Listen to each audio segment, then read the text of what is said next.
Ultimately किस तरह से रिएक्ट बाजार कर सकते हैं, ये व्यूअर्स को समझाने के लिए शुक्रिया। बढ़ते हैं आगे। अब ये तो बड़ी खबर है ही, लेकिन कल यूएस मार्केट्स ने ट्रेड कैसे किया था, ऑल टाइम हाई के पास था, लेकिन वहां भी प्रेशर बना हुआ है। नेहा हमें बताने के लिए स्टूडियो में। नेहा, लगातार तीसरा दिन रहेगा, थोड़ी प्रॉफिट बुकिंग है वहां। यस, थर्ड डे जहां पर प्रेशर देखने को मिल रहा है। जो रीसेंट ऑल टाइम हाईज बनाए थे पिछले हफ्ते, उसके बाद से हम देख रहे हैं लगातार मार्केट गिर रहा है। डाउ की बात करें, ऑलमोस्ट 175 अंकों की कमजोरी दिखी। 46,000 एक अहम लेवल था, उसके नीचे उतरता हुआ डाउ दिखाई दिया है। एसएनपी की बात करें, 33 अंकों की कमजोरी यहाँ है, लेकिन इसने 6600 को होल्ड करके रखा। नैस्डैक की बात करें, यहाँ इंटरेस्टिंग मूवमेंट था। निचले स्तरों से 200 पॉइंट रिकवर हुआ, लेकिन क्लोजिंग 113 पॉइंट्स नीचे हुई है।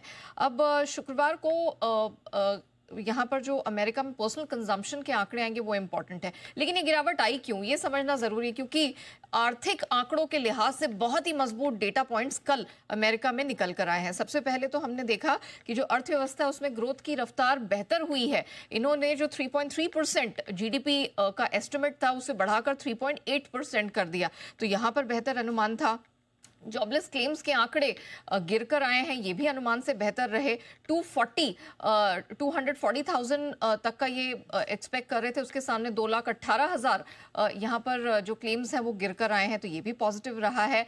कंज्यूमर वहाँ पे जो ड्यूरेबल्स के नंबर हैं वो हमने देखा कि बहुत बेहतरीन निकल कर आए। मौजूदा घरों की बिक्री अनुमान के मुताबिक रही है, तो सब चीज़ें अच्छी निकल कर आई। फिर क्या गड़बड़ हुआ, प्रॉब्लम ये हो गई कि आगे जो एक बड़े रेट कट्स की संभावनाएं थी वो यहाँ धूमिल होती हुई नजर आई हैं।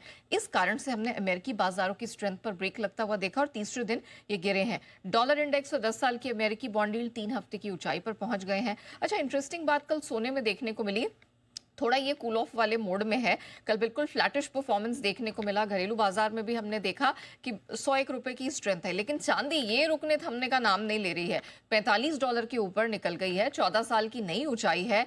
घरेलू बाजार में बात की जाए तो यहाँ पर 1,37,000 के ऊपर हमने नया लाइफ हाई छू लिया है।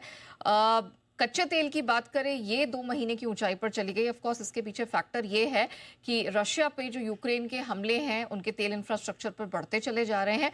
प्लस ट्रंप ने धमकी दी है कि यूरोपियन यूनियन को कि अगर आप तेल खरीदना बंद नहीं करेंगे मैं और सैंक्शंस लगाऊंगा और अमेरिका यहाँ पर कड़ाई करेगा। अमेरिका, ये तो बात हो गई अमेरिका की। कॉपर की अगर बात करें एलएमई पर, तो ये थोड़ा सा कूल ऑफ जरूर हुआ है, लेकिन कल इंट्राडे में $10,500 के ऊपर निकला 16 महीने की ऊंचाई पर। एल्यूमिनियम जिंक यहाँ पर मिला जुला सा एक्शन ही देखने को मिला। चलिए, शुक्रिया नेहा। ये कमोडिटी एक्शन और साथ ही यूएस